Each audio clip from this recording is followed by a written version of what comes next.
sosok oknum polisi bakal dilaporkan pengecaran nenek Elina soal bongkar paksa rumah. Kasus pengusiran paksa berujung perusakan rumah milik nenek Elina Wijajanti, 80 tahun, berbuntut panjang hingga menyeret aparat kepolisian. Setelah dua tersangka pengusiran berujung kekerasan yakni Samuel Ardi Kristanto, Sak, dan M. Yasin, Mai, ditangkap, pihak kuasa hukum nenek Elina berencana akan melaporkan oknum polisi. Kuasa hukum nenek Elina, Welle Mintarja, akan melaporkan oknum kepolisian ke bidang Propam Polda Jatim, atas dugaan pengabaian laporan perlindungan hukum sebelum rumah kliennya dirobohkan. Oknum tersebut diduga dari kepolisian Polsek Lakar Santri. Pada 5 Agustus 2025, saat dikepung puluhan orang, kami sudah mendatangi Polsek Lakar Santri untuk meminta perlindungan hukum agar tidak terjadi intimidasi terhadap orang tua. Namun saat itu kami ditolak. Esoknya, 6 Agustus, kejadian perusakan ini benar-benar terjadi, ungkap Wellem kepada Suryako ID, Selasa, 30 Desember 2025. Pada hari itu, nenek Elina dikepung oleh puluhan orang tak dikenal yang bermaksud menguasai rumahnya.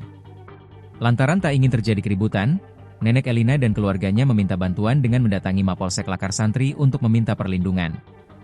Namun, lanjut Wellem, permintaan tersebut diduga tidak dapat diberikan oleh pihak kepolisian tersebut. Sementara itu sebelumnya, polisi telah menangkap dan menetapkan dua tersangka yakni Samuel Ardi Kristanto, Sak, dan M. Yasin, Mai.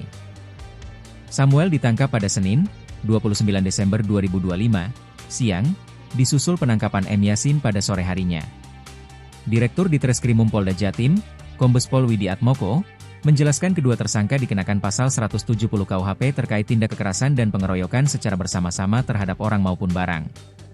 Polisi mengungkapkan, Samuel diduga menjadi inisiator utama yang mengordinasikan massa untuk melakukan pengosongan rumah secara paksa. Aparat juga membuka peluang adanya pihak lain yang terlibat dalam peristiwa tersebut.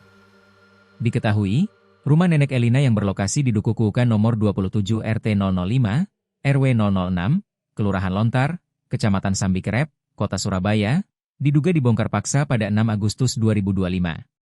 Sebelum pembongkaran, nenek Elina didatangi sekelompok orang yang diduga dari organisasi masyarakat, Ormas, yang dibawa oleh Samuel Ardi Kristanto. Rumah nenek Elina kini telah rata dengan tanah setelah dibongkar oleh pihak Samuel menggunakan alat berat. Kini yang terlihat terpasang garis polisi, menandakan masih dalam penyelidikan kepolisian. Download Tribun X sekarang, menghadirkan lokal menjadi Indonesia.